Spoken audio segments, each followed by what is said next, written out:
Samotnému projektovaniu predchádzala architektonická súťaž návrhov a zadaním bolo teda vytvoriť z pôvodného objektu, ktorý slúžil kedysi ako administratívna budova, tak teraz to kúpil súkromný investor a chcel z pôvodnej budovy si spraviť svoje sídlo.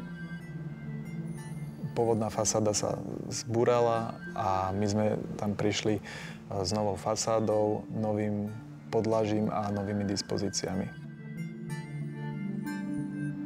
Na tomto objekte ma teší to, že je zvládnutý po remeselnej stránke a že sa podarilo dosiahnuť to, čo sme tam zamýšľali, čiže plastickú fasádu, ktorá reflektuje okolité historické objekty. To, že je tam použitý prírodný materiál kameň, ktorý je z našich slovenských lomov. To, že sme dokázali spraviť objekt viac bezbariérovým tým, že vnútorné atrium sme zdvihli na úroveň podlahy v interiéri a odstránili schody.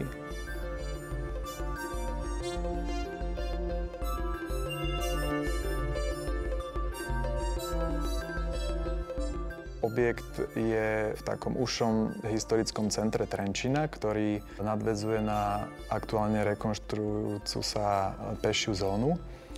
A osadením objektu mimo uličnú čiaru vlastne vznikla taká piaceta alebo také námestičko.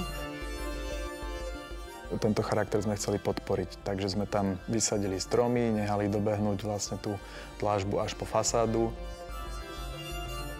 Tým, že sme hore dostali ustúpené podlažie, ktoré je vlastne v takom miernom kontraste s tou ostatnou časťou budovy, že tak sú tak ľahšie, tak sa tam vytvorila pomerne veľkorysá terasa, z ktorej je perfektný výhľad.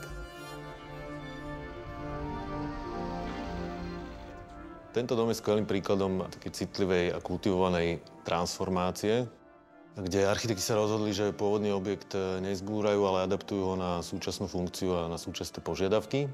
A mohlo by to byť inšpiráciou aj pre ďalšie objekty v okolí, ktoré v centre Trenčína za posledných pár desaťročí pribudli.